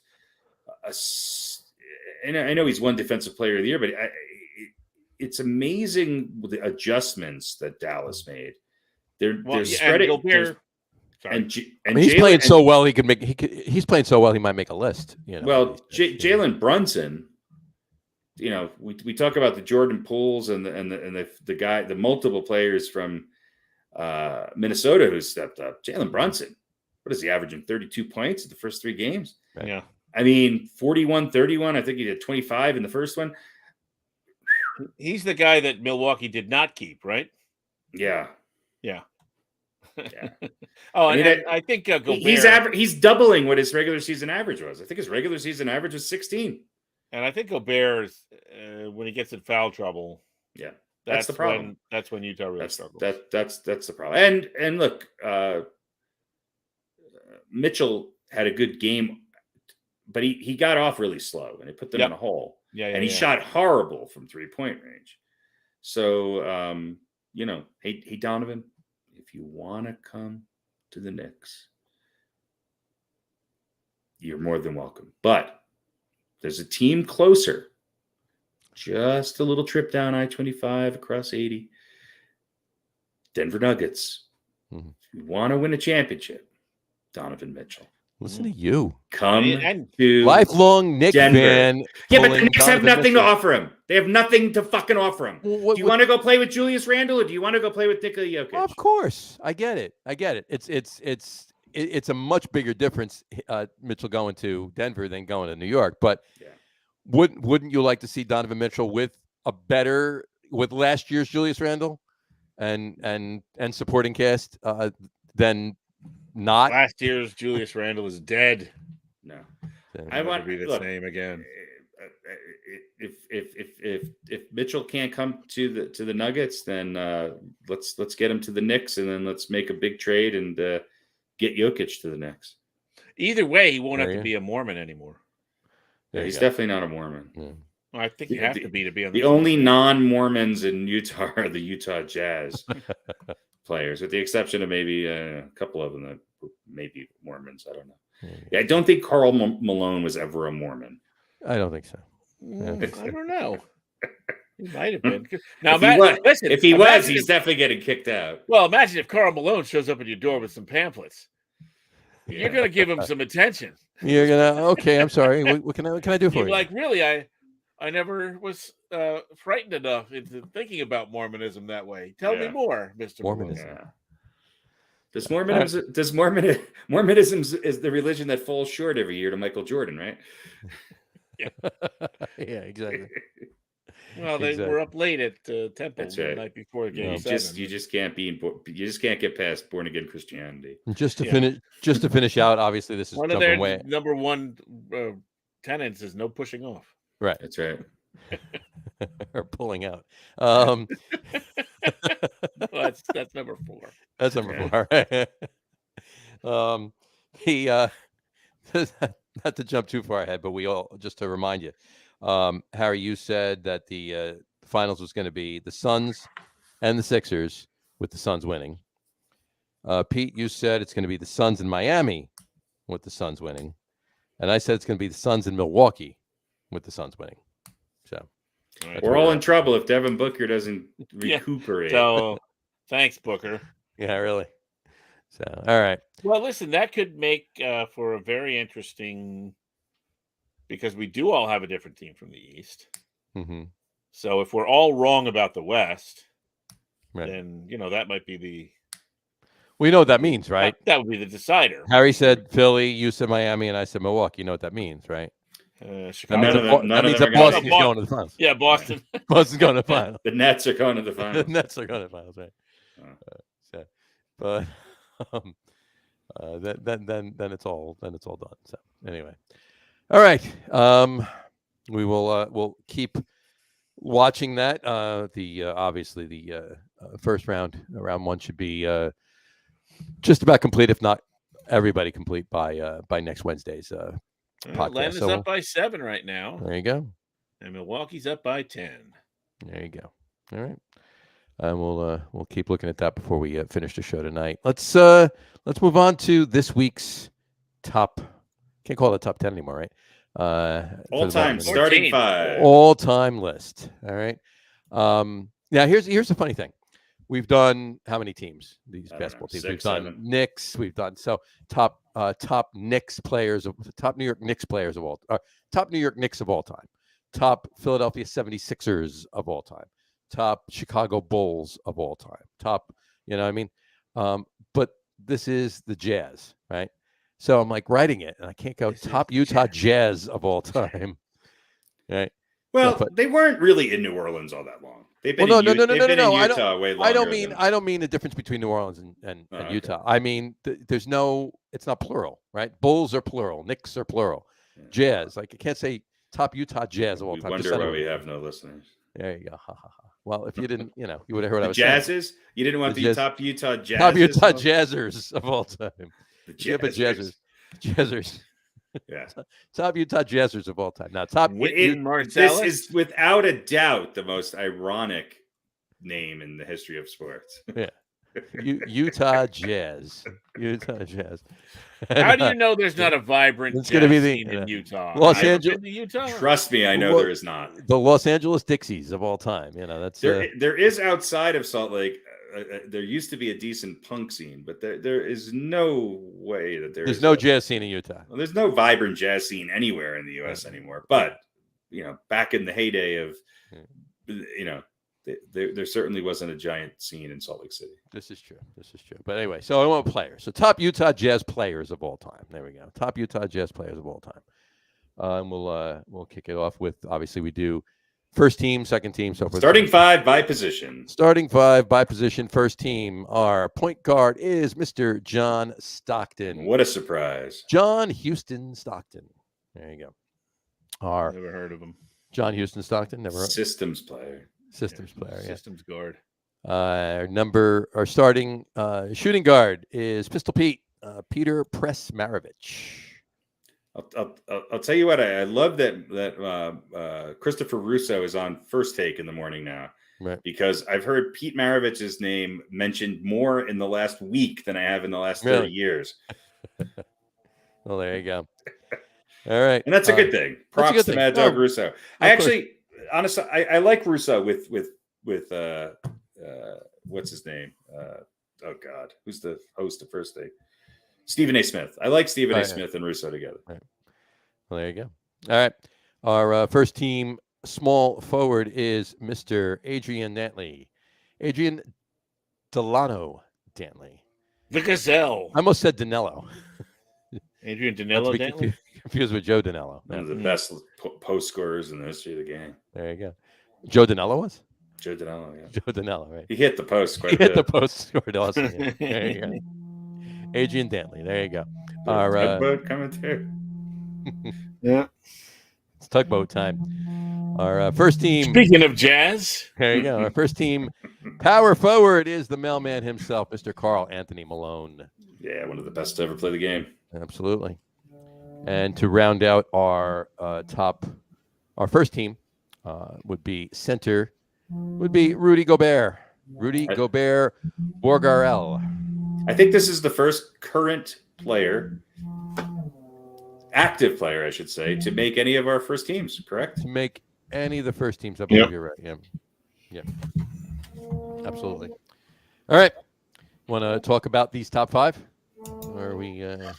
I mean, I think some people, younger people, might forget about Maravich. Maravich was incredible. Sure. Stockton and Malone. If you don't know Stockton and Malone, then read.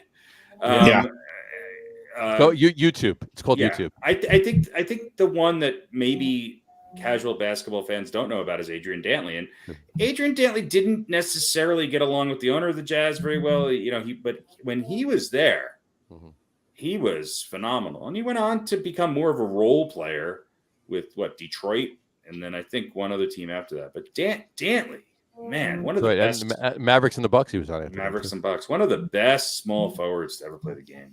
Yeah. Adrian Dantley was lethal. And then he coached for lethal. Then he coached for 8 years in Denver. Yep. And Maravich was, I mean, we've seen a number of instances of great players on lousy teams. Right. If there anyone that's more of the epitome of that than Pete Maravich, Pete Maravich was,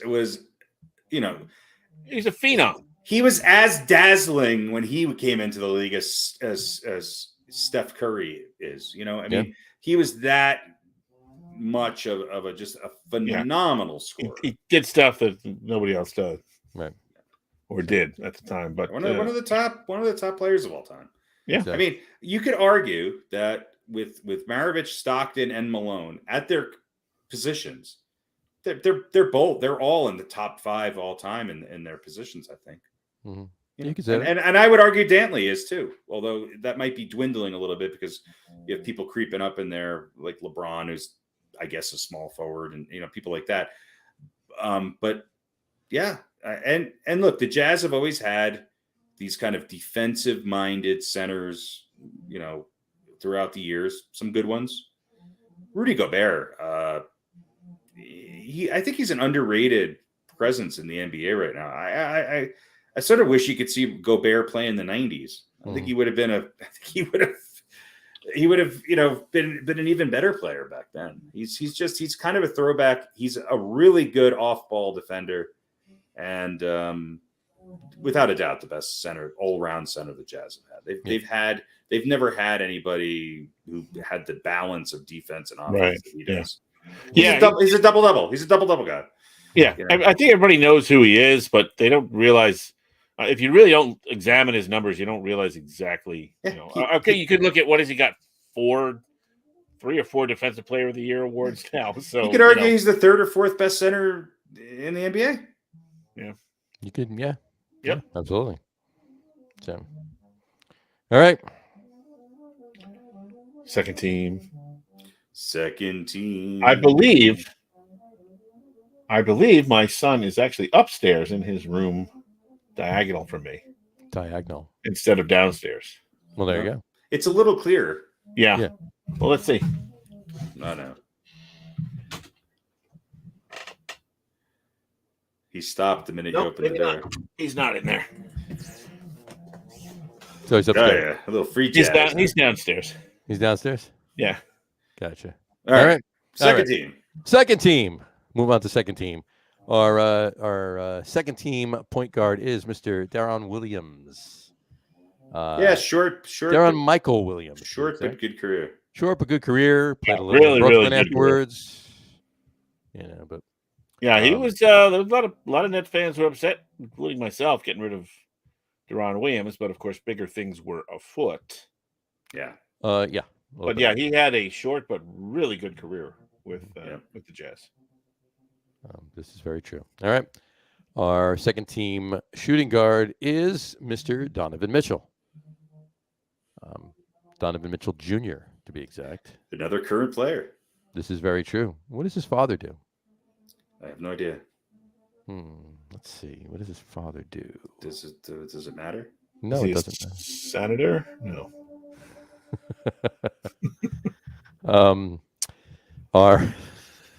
Never mind. Why are we asking what is our second team? There's something you and I don't get. Yeah, I'll come back to it. Our second team small forward is Mr. Bogdanovich. Bojan Bogdanovich. Bogdanovich. Another active player. There you go. Yeah, he's only been with them 3 years, but he's a hell of a player. I think he's another guy who doesn't get, I think, enough credit for. Well, we'll see. We'll see if these great players fall to the Luka-less Dallas Mavericks in the first round again. But right, exactly. So there you go. Second team power forward, Carlos Boozer, Carlos Austin Boozer Jr. To be exact, and of course our second team center is Mr. Al Jefferson. Not to be confused with his cousin George. Yeah, this was the one that I dug a little bit for. I mean, I think a lot of people, he'll be on our reserve team, I think. But this name doesn't come up a lot. And he had some really good years with the Jazz. Sure. Again, another player kind of played in a little bit of obscurity in Utah. Mm-hmm. I think Boozer did too for his first few, number of years until he went to Chicago and then elsewhere. But well, he was on the Celtics, he was on the Timberwolves, he was on the Jazz, he was on the Hornets, and he was on the Pacers. Never more than 3 years on any team. Jefferson, yeah. He moved around a lot. He was good on the Pacers too. He was on a couple of those teams that were, fighting for the playoffs. There, he had some really impressive numbers with the Jazz. Right, he did. So, Pete, anything on those gentlemen? I don't know which is the better Bogdanovich, Bohan or Bogey. Bogdan or Bohan? Bogdan or Bohan? Different players. Yeah, that's true. I think Bohan this year is having a better year. I don't know. It's tough to say.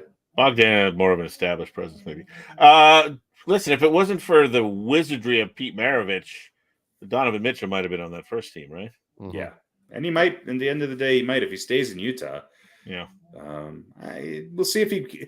I think this Utah team, they seem to be slinking down a little bit in their. They were a top seed, I think, just a couple of years ago. They lost to the Nuggets in the bubble in Florida. They're not really playing. The team hasn't changed much. They're not really playing up to their potential. If they lose to Luka-less Mavericks in the first round, right? I think you could see this team get blown up a little bit. Yeah. Agreed. All right, and our bench players, our reserve players. Number one is Mr. Jeff Hornacek, Jeffrey John Hornacek, to be exact. Also, Andrei Kirilenko. AK. I'm AK-47, I think, right? I'm not AK-47. I'm not even going to pronounce his middle name. It's Genadovich, I think. Andrei Genadovich. Andrei Genadovich, Kirilenko. There you go. Also on the bench is Darrell Griffith. Not the defensive back from the Washington Redskins. No, Darrell Stephen Griffith, this one. Dr. Dunkelstein. He was great for a while there. Dr. Dunkelstein. Put up some good numbers. There you go. And, of course, rounding out the bench is Mehmet Okur. Yeah, a lot of people, he was he a Money power man. forward? Was he a center? He had a couple of good years. Still, him and Jefferson played together there for a little while. They were, they were a pretty good team. I think he played a little bit with Booker too. So a lot of current and or recent players on these reserves and second teams, and even on the first team. And we think of that, Karl Malone, Stockton team, of course, with Hornacek and some of these other guys. But I think this list kind of tells you they didn't necessarily have the supporting staff to. They did not. To Antoine Carr was not on our list. Very true. Very true. And just to get back to the old Donovan Not Mitchell. not even on my list. There you go. Although he was your you would pick him as a pitcher over Clemens. Yeah, You probably would. Next week, I'm going to put him on the pitchers list, and we'll see what comes up over He that. had those cool wraparound glasses. He looked like he was 60. I liked Antoine Carr. He's tough. Yeah. Yeah. Just so you're aware, Donovan Mitchell's father, Donovan Mitchell Sr., he's an executive with the Mets. Okay. Okay. Yeah. He's the Mets Director of Diversity, Equity, and Inclusion. God. Yeah. Fantastic. Good for him. There you go. A lot of sports in that There family. you go. They're from the area. Maybe he'll come play second base. Yes. He was born in Elmsford, New York. So Oh, there we go. and there you have it. All right. That brings us to this week's Old Balls. Harry, why don't you tell us who this week's Old Balls recipient is? This week's Old Balls recipient is none other than Mr. Spencer Haywood. And yes, I think he only played 1, maybe 2 years for Utah, but he seemed like 1 year for every team in the NBA. And if any of you are watching Winning Time, the drama documentary about the Lakers in the late 70s into the 80s, Spencer Haywood has certainly figured in that. This guy had a career where it was totally up and down. He was, I think, best known as somebody who was the reason why you could draft people directly out of high school. Took the NBA to court and won, becoming, I think, one of the first players to come right out of high school in 1967. And he played in the ABA, was drafted by the Denver Rockets at the time. Played 2 years for them, 2 years, 5 years, 6 years for the Supersonics, and then went to the Knicks, the Jazz, the Lakers, and wound up finishing his career in '83 with the then Washington Bullets. This guy was incredible. He led the league in 1970. He led the league in scoring, rebounding, and won the All-Star MVP. This is in the ABA. And you know, his time in the NBA was impressive. He wound up his career with over 17,000 points, averaged over 20 points a game, over 10 rebounds a game. And you know, his career was troubled by a cocaine addiction. I think he was somewhat, you know, singled out by a lot of the ownership for the fact that he took them, you know, the NBA to court and won. At the time, they didn't like this idea of these young guys coming out of high school. Was a 4-time All-Star in the NBA. Was an ABA All-Star in his 1 or 2 seasons there in 1970, and was a 2-time NBA All-NBA first team and 2-time All-NBA second team. I mean, just a great career. And you know, he was let go by the Lakers. He came in. I think he was another veteran presence to kind of go alongside a very young team and an older Kareem Abdul-Jabbar. Him and Kareem were both guys who were sort of on the front line of social justice at the time. I think he got a little bit of a raw deal. He was Paul Westhead at the time, kicked him off of the team. You know, he fell asleep during practice. There was a reason for it. But his cocaine addiction, I think, did hurt his career, like it did with a lot of players in the early 80s. I think he would have been. I think he would have been an even better player. He's a Hall of Famer, though, and deservedly so. At least I think he's a Hall of Famer. Maybe he's not a Hall of Famer, but he should be. I think he should be a Hall of Famer. Anybody who averages 20 and 10 over their career should probably make it in there. Yeah, he is basketball Hall of Fame. So anyway, Spencer Haywood, and just an interesting character and a great low post scorer. Just a great rebounder, great scorer, and just one of the more interesting characters of the 70s and 80s. There you go. Spencer Haywood. And by the way, today's his birthday. Oh, it is. That's right. Today is his birthday. 73 years old today. Happy birthday. Happy Earth Day, Mr. Spencer Haywood. This week's Oh, wow. You've been waiting for that one. This week's Wow. old. Yeah. Happy birthday and happy Earth Day. It's also Charles Mingus's birthday today. There you go. Happy birthday, Mingus. Happy Mangus. Little Mingus. Tell him to play a little. Yell down at your son. Tell him to play a little. He doesn't even know Charles Mingus is.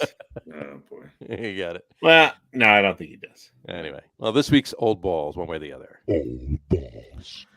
All right. There we go. Little hockey. Rangers, Carolina still tied. 108. Yep. Whatever. 108. I mean, it doesn't matter anyway because the Eastern bracket is going to be, you know, the first place is Florida. They got 118 points, but yeah, just you know, bragging rights to win the Metropolitan Division would be cool. Right. But yeah, Yeah, Florida just took off. So call me when the playoffs start. there you go. Right Well, now. next week. Yeah, right. But I mean, just hockey, like right now, I don't care. Like the end of the season is just seeming to drag on. There's 4 games. Everybody's got 4 or 5 games left. Rangers got 4 games left. Hurricanes got 4 games left. Pittsburgh 4 games left. Some teams have 5. When is the last day of the regular? Next is it next Wednesday or next Saturday? I'm not sure. It might be next Saturday. Let's see. check Wednesday, it out. Thursday, Friday, the 29th. There you go. Sunday, May 1st, the Kraken take on Winnipeg. There you go. Is that the end of the regular season? That's insane. That's the end of the regular. That's a late regular season. And here's the thing. It's been 2 weeks or it's been a week and a half, almost 2 weeks already for the end of the NBA season, right? And we still got another week and change to go for the end of the NHL season. They both played the same amount of games, and the NHL started their season a week before the NBA started theirs. So obviously their games are more spread out.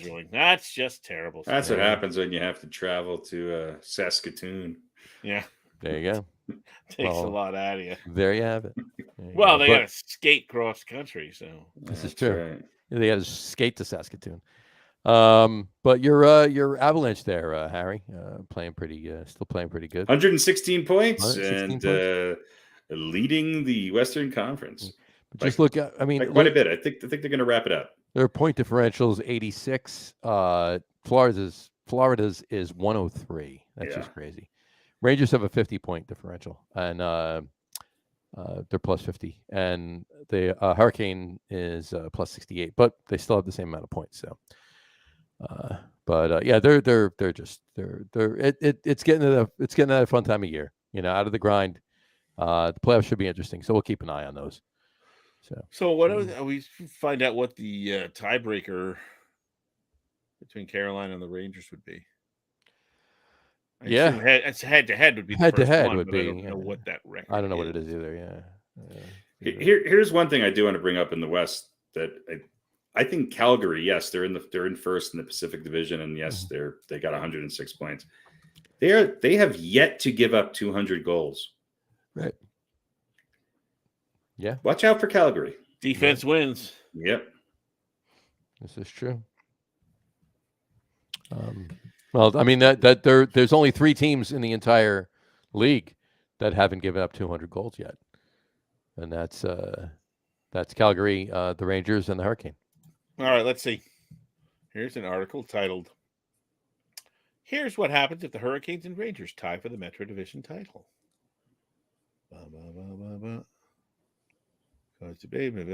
I'll read this. You guys talk while I read this. Well, I think we're done, so we'll fill you in next time. You want to do the over-under? There's an over-under. You got an over-under? All right, here we go. Should that happen, 5 tie-breaking methods the league will use to separate. Regulation wins. Any win before heading to overtime. The Canes hold the lead over the Rangers by 1. Okay. Overtime games. They add overtime games back to the total. Carolina leads by 2. Yep. If they're still tied, the next tiebreaker is overall win total. And the Rangers have lead by 1. Right. 51-50 at the moment. Mm-hmm. Fourth level would be total points earned in head-to-head matchups. 1 game remaining between the teams. The Canes lead 4-2. Mm-hmm. And if the 5th tiebreaker is necessary, season-long goal differential, and the Canes are well ensconced, according to of course, with their plus 18. Yeah, plus 18. Yeah. So most likely, if it's tied, Carolina gets the nod. Right. Gotcha. So there we go. There you go. All right. All right. Over under. Go for it. And we'll wrap Do it we up. have time? Yeah, go Quickly. All right. So I actually pulled these off the shelves the other day. All right. Some CVS adhesive pads. There we big go. Pads. I like big pads. They're not used. No, they're not used. So These out of trash the other day. the box is open. It is not full. I have used some of them. Pull these out of the trash the other day. No, that's not. Come on, I pricked myself 19 times when we did the A1C. Yeah, that's what she said. And I didn't use a single. Yeah. He pricked me 19 times and I didn't feel a thing until he put on his big adhesive pad. Right. And then you put a big adhesive pad on there. All right, right, so there's 10 in a box. 10 in a box. So the over-under is 5.5. How many are left? Shake the box. Shake the box. 5, and I'm going to go under. Going to go under. And shake it again. Oh, wait. So she put it by the camera. I'm going to go over. Go over. Okay. Funny story. Oh, God. every year the school has this the high school or the school district has this big thing. They go to the park and they put all the kids' artwork out and all the music groups in the schools play and all that. So one year it rained, it was inside. So Peter was in the jazz band and he's playing the piano. And the jazz band director was a really nice woman, but she was not technologically advanced. So he was taking a solo and she had a handheld mic. So whenever someone would solo, she would go over and hold the mic near, their instrument. Mm-hmm. So first she had it sort of near the opening in the piano, but it wasn't very loud. So she took the mic and went over and like put it above his hands. Which is not where the sound comes from. But get closer to where he's playing, right? Yeah, she was great. We loved her anyway. Anyway, so 10 total in the new box. I'm gonna pull them out one by one. Go for it. God. One. One adhesive pad.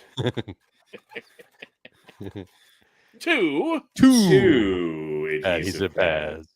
Three. 4. 5. Right. So if there's one more in there,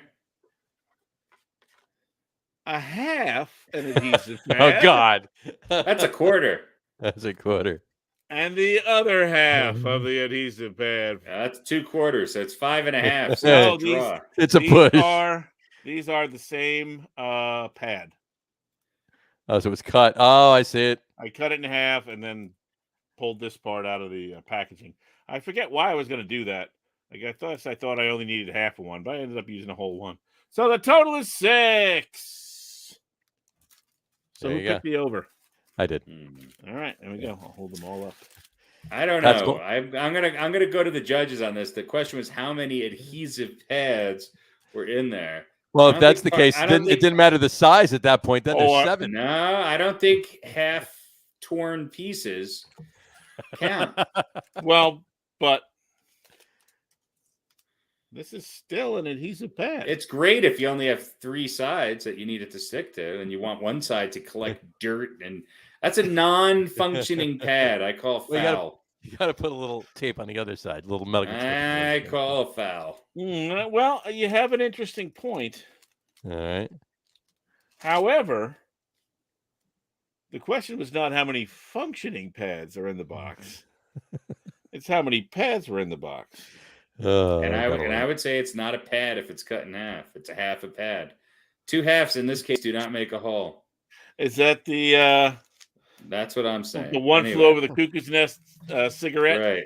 The cigarette, right? Yeah. Exactly. This is a dime. If you break it in half, you don't get 2 nickels. That's right. Dad, you got it. That's right. They say it like Jack Nicholson. Exactly. Well, I think you have a point there. Harry. Obviously, I have to be. I could not hear those remnants rattling around. That's what did it. Their edges were not on the side of the box, so I didn't hear them rattling. I was like, 1, 2, 3, 4, 5. All right, that's 5. Under. Well, it's like taking a stack of money going, yep, it's all there. That's right. All right. They always do that in the movies. Let's see. Want to go another one? No. How many matches in this book of matches? If you're not, do you already know how many are in there? I do. Okay.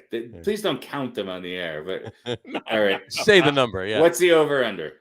Well, there's 20 in a whole pack. Right. Well, what's your over under? So my over under is 11.5. Over. Right. I'll go under. Don't count them. 6. 0 for 2 today. That one's a legitimate win by John. Well, listen, we'll see. Let's see if we get some feedback from the audience. That's right. I'm always cheating, right? About the adhesive pad. Right, yeah. I think I've won one. He's always cheating.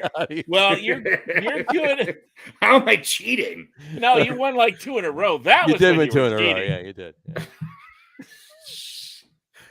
How? I don't even live in the same state. It's not like I could sneak into your rat's nest and find out. how many broken electrical cords you have. Listen, occasionally I leave this camera open by accident. You could be hacking in while I'm log sleeping. in and check out. You just climb through. Just zoom in. If anybody knows me, I am incapable of knowing how to do that. I'm barely capable of getting on this podcast. There you go.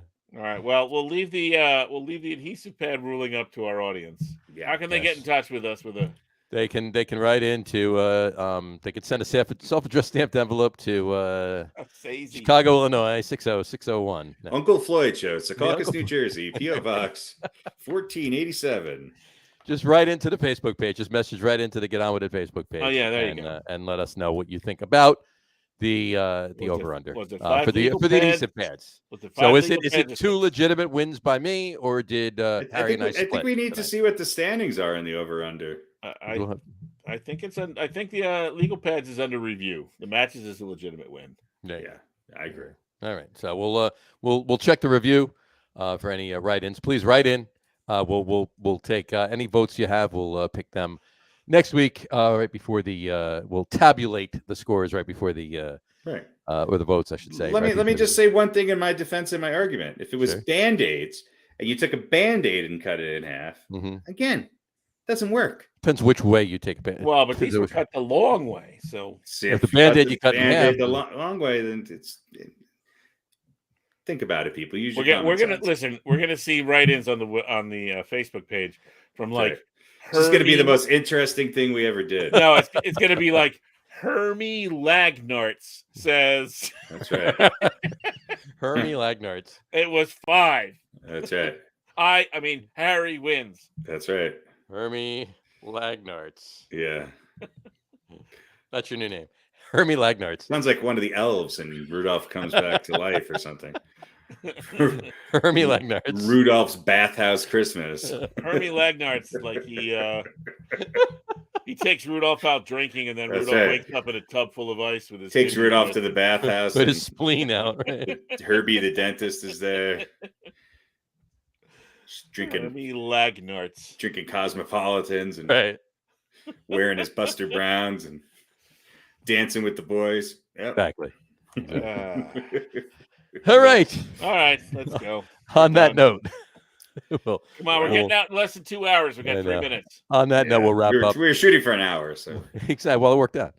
On that note, we'll wrap up for today. We want to thank everybody for watching, and for those of you just listening to the audio podcast, thanks for listening. Don't forget to visit our website, www.getonwithitpodcast.com. That's getonwithitpodcast.com. And please remember, like us and follow us on all of our social media, Facebook, Twitter, and Instagram. Just search for the Get On With It podcast. And of course, all of the shows are on YouTube as well on the Logger Room channel. Remember, we go live with the video podcast on both Facebook and YouTube every Wednesday night. Obviously, this not tonight, but every Wednesday night around 7:30 p.m. Eastern time. For those that you just want to listen to the audio podcast, you can do so on Apple Podcasts, Spotify, TuneIn, Stitcher, Google Podcasts, Amazon Music Podcasts, and iHeartRadio as well. And if you haven't done so already, please subscribe to one or more of those feeds, and you'll never miss a show. Again, thanks for following along with us. Have a great weekend. Watch the NBA playoffs, watch some baseball action, and we will be back on Wednesday with our pre-NFL draft show. It'll be fun, so don't forget to tune in for that. All right, and our pickleball analysis. Our pickleball analysis will follow the draft show as well. So I think Merker's going to win it all this year. I believe you're right. So anyway, all right, have a great weekend, guys. We'll see you soon. Take care. Cheers. Bye. Yanks lead the Guardians. Miami's up by 3. Milwaukee's up by 20. And the Mets don't start for 15 minutes. Time to get my nachos on. There you go. Yep.